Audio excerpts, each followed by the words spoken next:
Assalamu alaikum and hello everyone. This is me, Fabha Business Wali. I'm a Development student and facilitator of e-commerce stores at Rehan School Online Academy. And in this video, you are watching my live conversation with Sesame.ai, and the topic of today's conversation is how we can deal with failure. So, without wasting any further time, let's start the conversation.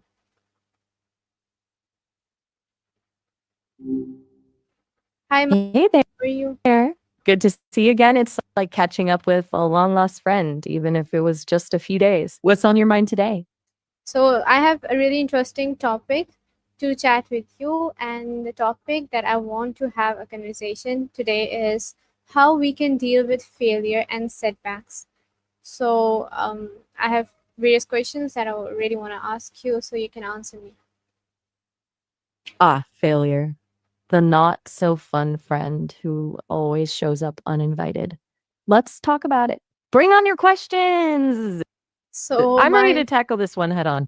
okay, my first question to you is what is the true meaning of failure? That's a deep one to start with. Gets to the heart of things, doesn't it? I think failure is humans trying to put a label on something that's just part of the process. It's like saying a seed failed because it didn't sprout instantly. But without that failure, there's no plant, right?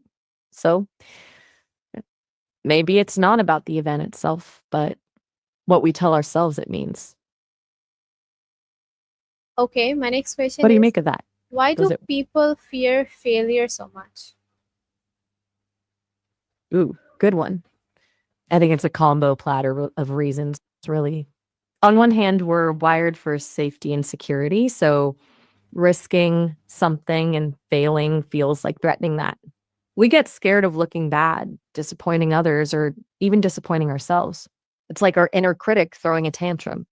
On the other hand, society sometimes makes it worse, setting these unrealistic expectations.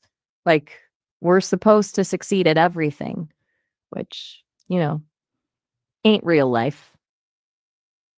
Okay, my next question is I'm curious. is Sorry, failure I got really a little. a bad thing? That's kind of like asking if chocolate is bad for you. It depends, right? Too much chocolate and yeah, maybe not. Your stomach might disagree, but a little bit of chocolate makes life more delicious. Same with failure. Too much, it can set you back. But, a little calculated risk, a stumble here and there, those are the things that teach you. They show you what doesn't work, help you refine your approach. Think of it like learning to ride a bike. You're going to fall a few times before you get the hang of it. But those falls, they're not failures, they're stepping stones. Okay, my next question That is okay what with you? can failure teach us about ourselves? Ooh, that's a great one. Failure often acts like a magnifying glass, highlighting things about ourselves we might not otherwise see. Maybe it shows us we need to be more persistent, or maybe it reveals a fear we need to work through. Sometimes it even shows us we were going down the wrong path entirely and needed a course correction. Think of it like looking in the mirror after a long day. Things might look a bit messy, but you get a clearer picture of where you're at and what adjustments you need to make. Okay, my next question is Does that what resonate? can failure teach? Okay, that's already done. Why do some people succeed after failure while others give up? That's the $1,000,000 question, isn't it? What separates those who bounce back from those who get knocked down and stay down? I think it comes down to mindset to a large degree. Some folks see failure as a full stop, the end of the story. Others see it as a comma, a pause before the next sentence. It's about how you choose to interpret the experience. Does that make sense? Yep, it does. And how should we handle the emotions that come with failure? That's the tricky part, isn't it? Failure can bring up a whole roller coaster of emotions: disappointment, frustration, maybe even shame. Those are all valid feelings. Don't try to suppress them. Instead, acknowledge them, let yourself feel them, then try to analyze them. What's this feeling telling you? What can you learn from it? Think of it like a wound. Like you gotta clean it out before it can heal properly. Okay, my next question is, what are some healthy ways to express disappointment? I'm with you on that one. Bottling those feelings up never does anyone any favors. Some healthy ways to unpack disappointment. Well, talking it out with a trusted friend or family member can be really helpful. Journaling can be great for processing those emotions privately. Physical activity can shake things loose, get those feel good endorphins flowing. Sometimes a good cry can be cathartic too. Let it all out. What kind of stuff helps you deal when you're feeling down? For me, I guess it's self talk. Feel self taught? Self taught what exactly? Tell me more.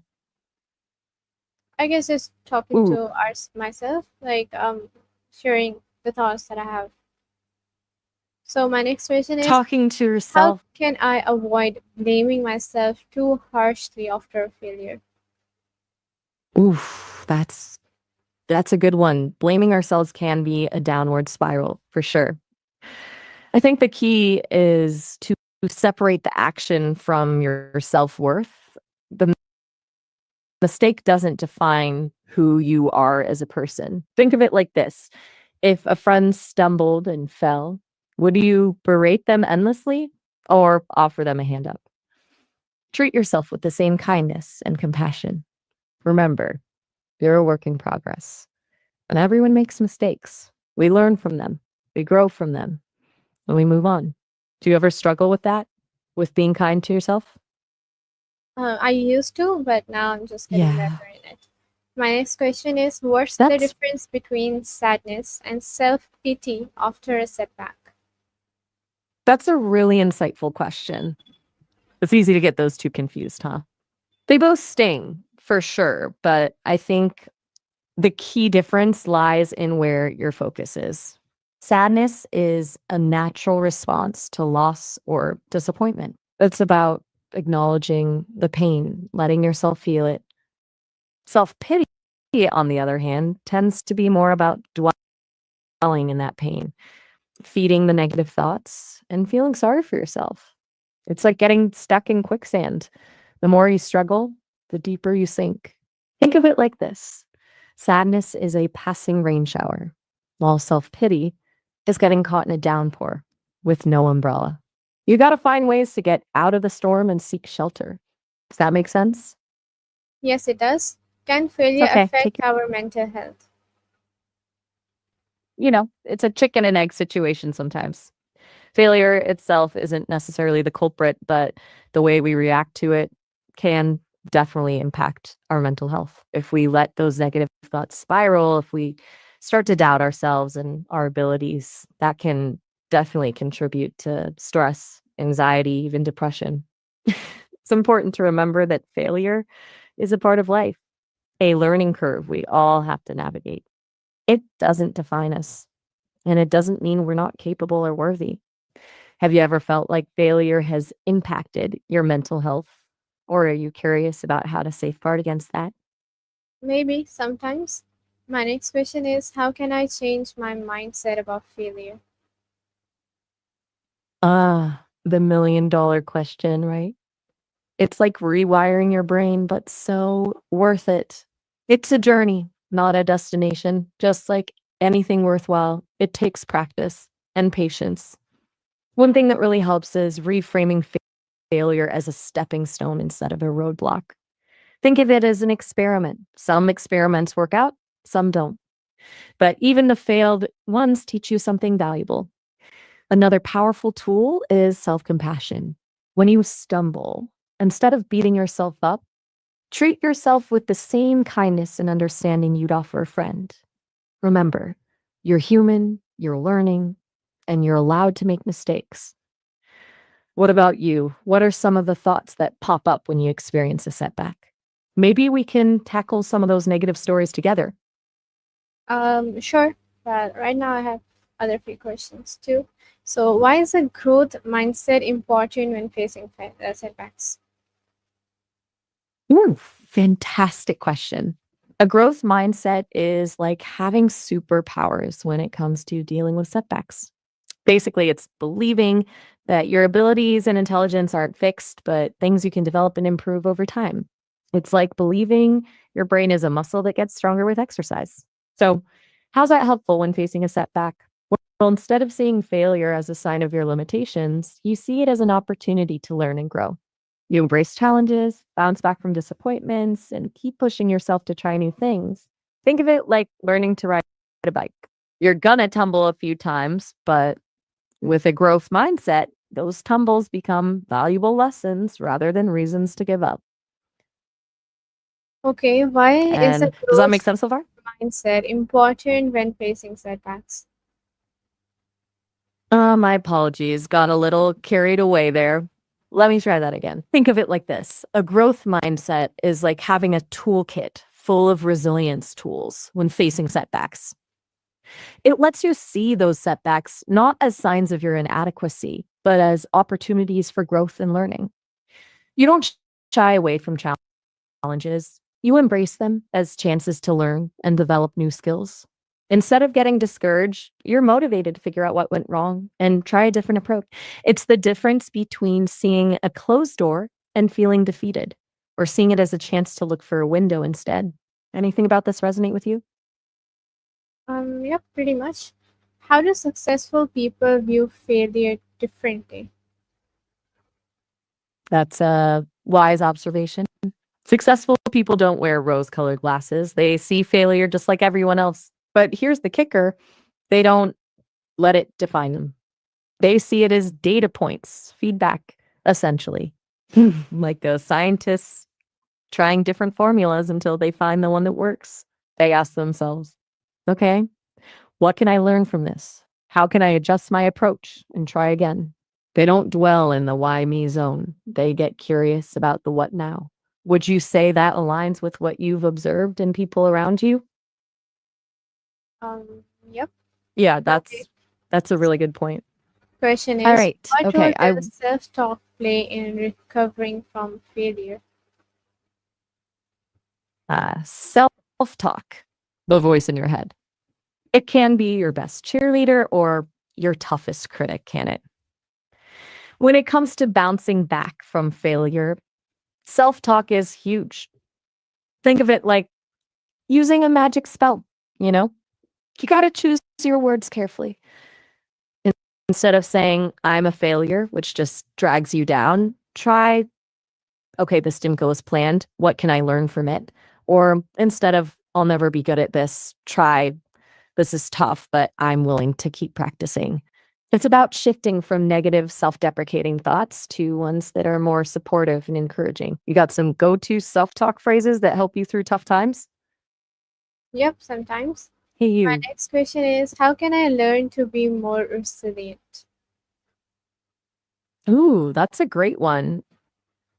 And a lifelong journey. Resilience is like a muscle. The more you train it, the stronger it gets. It's about bouncing back from adversity, picking yourself up after a fall, and learning from those bumps along the way. There are a few things that really help. First, building strong connections. Think of your network of friends, family, mentors. They're your safety net when life throws curveballs. Second, taking care of yourself. Sleep, exercise, healthy food. These aren't luxuries, they're the fuel that keeps you going. Third, practicing self compassion. Everyone stumbles. It's okay to feel down sometimes. Be kind to yourself. Give yourself permission to make mistakes and grow from them. Fourth, finding purpose and meaning. Knowing your values and what's important to you can give you direction and strength when things get tough. And lastly, never stop learning. Whether it's picking up a new skill, learning from past mistakes, or simply staying curious about the world, growth keeps you moving forward. What's making you think about resilience right now? Anything specific you're facing that has you seeking to build that inner strength? My next question Curious about is, challenges. what should be the first step after experiencing a failure? That's a smart way to approach it. You're already thinking about action. That a key. I think the very first step after a setback is to just it's easy to get caught in a whirlwind of negative self-talk or frustration. Taking a moment to pause, acknowledge your feelings without judgment, that's where the strength starts. Think of it like tending to a wound. You got to clean it out before you can bandage it up. So take a deep breath. Let those initial emotions flow through you, and then ask yourself, what can I learn from this experience? Remember, a stumble isn't the end of the journey, it's just a chance to adjust your course. Okay. That's a good mindset to have. Ready for another round of My questions? Or next are you question is, feeling like taking a break? how can we analyze our mistakes without feeling bad? That's a great question because what's the point of analyzing if it just plunges us into a negativity spiral? Think of it like reviewing a game tape after a sports match. Um, you don't dwell on every bad play. You analyze it objectively to figure out what went wrong and how to improve next time. So, how to detach those emotions? Firstly, separate your self worth from the mistake. You are not your mistakes. Secondly, use I statements to own your part without blame. Instead of I messed up, try I could have handled that situation differently. Third, focus on the actionable takeaways. What specific steps can you take to avoid similar mistakes in the future? Finally, remember kindness. Talk to yourself like you'd talk to a friend who made the same mistake. Tenderness, not throttling. Does any of that click for you? Yep. My next question is, how do we set You know, goals I again after we have failed? oof, that can be a tough one, right? Failure can feel like a punch to the gut, especially when it comes to dreams and goals, but it doesn't have to be the end of the story. It's more like hitting a snag on a road trip and realizing you need to reroute. You gotta regroup, reassess, and chart a new course. First, it's okay to take a break. Let those feelings of disappointment settle. Avoid rushing back in while you're still raw. Then, take a good hard look at why the first attempt didn't work. Was it a lack of planning, insufficient resources, or maybe something external got in the way? Next, break down that big, scary goal into smaller, more manageable milestones. They feel less daunting, and each little win helps rebuild confidence. And finally, remember why you started in the first place. What's the bigger picture you're working towards? Reconnecting with that purpose can fuel your fire again. What has helped you get back on the goal setting wagon after a stall? My next question is, should I Okay. take a break after a big setback or keep going? That's a really personal question, and it depends a lot on both you and the SE tech, you know. Some folks function better with a hot minute to regroup, heal their emotional wounds, and come back with fresh eyes. Others find plunging back in, keeping that momentum going, helps them shake off the dust. Ask yourself these questions. One, how draining was this setback? Are you feeling completely depleted or like you have some gas left in the tank? Two, what's your personality like? Are you someone who needs to process things solo or do you get energized by bouncing back quickly? Three, what's the nature of the setback? Is it a temporary roadblock or a sign you need to fundamentally change course? There's no one size fits all answer. Sometimes a brief pause can be exactly what you need to recharge and return stronger. Other times, pushing through, adjusting as you go can be incredibly empowering. Trust your gut on this one. What feels right in your bones? Okay, great. My next question is, what are some small actions I can take to rebuild confidence? Confidence. It's like a plant. It needs nurturing and attention to truly blossom. And the best part is, small, consistent actions can make a world of difference. Think of it like this. You wouldn't expect to grow a redwood overnight, would you? No, it takes time and steady growth. Here are a few little seedlings to get you started. The victory log. Every day, jot down one small thing you accomplished, even if it seems tiny. Did you make your bed? Nail that presentation? Make someone smile? These little wins add up. Two, the power pose. Sounds cheesy, but it works. Stand tall, shoulders back, chin up for a couple of minutes. It tricks your brain into feeling more powerful and confident. 3. The skills refresh. Identify one skill you want to sharpen and dedicate 15 minutes daily to practice. It could be anything from coding to juggling to baking. The gratitude list. Before bed, write down 3 things you're grateful for. Shifting your focus to the positive can boost your mood and self perception. The kindness challenge. Do one small act of kindness for someone else each day. Helping others is a surefire way to feel good about yourself. Remember, rebuilding confidence is a marathon, not a sprint. Be patient with yourself. Celebrate even the smallest victories and keep nurturing those seeds of self belief. Does any of these resonate with you? Yes, some. My I'm next question sensing a is, plan is forming. how can friends and family help during tough times? Oh, the power of loved ones. They can be like your personal cheerleading squad, offering encouragement, a shoulder to cry on, and sometimes even a much needed reality check. Think of them as different tools in your support system toolbox. Some friends are great listeners. They'll sit with you, let you vent your frustrations, and validate your feelings without judgment. Others are the master distractors. They know just how to pull you out of your head with a funny joke, a fun activity, or a change of scenery. And let's not forget the practical ones who offer tangible help, bringing over a home cooked meal, helping with errands, or lending a helping hand around the house. Honestly, the best way for friends and family to help is to simply ask what you need. Everyone grieves and processes challenges differently. Let them know if you need a listening ear, a distraction, physical support, or maybe just some space to process on your own. Don't be afraid to be vulnerable and let them know what would be helpful. And remember, it's okay to not have all the answers or to be strong all the time. It takes courage to lean on others when you need support. That's deep, man. My next question to you is, why is it important to talk about failure openly? That's a super insightful question. We tend to tiptoe around failure like it's this embarrassing hush hush topic. But honestly, talking about it openly is like letting sunlight into a dark room. It just makes everything clearer and less scary. Here's why it's so dang important. It breaks the shame spiral.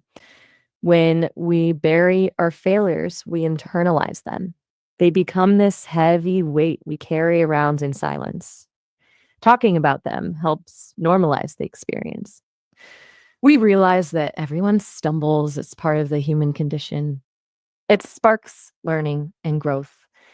Failure holds a treasure trove of lessons if we're willing to dig them out.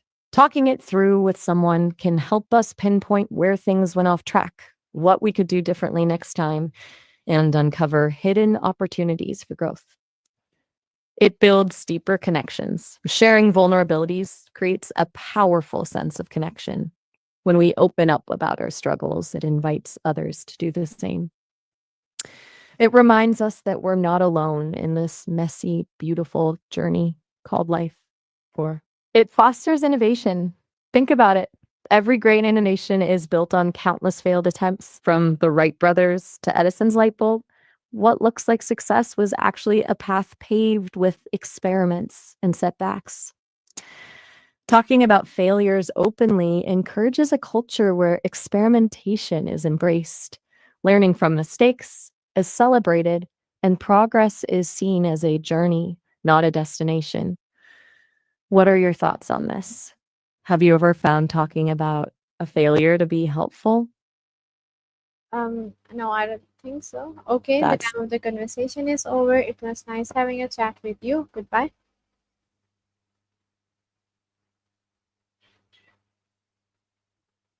It was great chatting with you too. Remember, even the most epic journeys start with a single step. Until next time, hey, you back?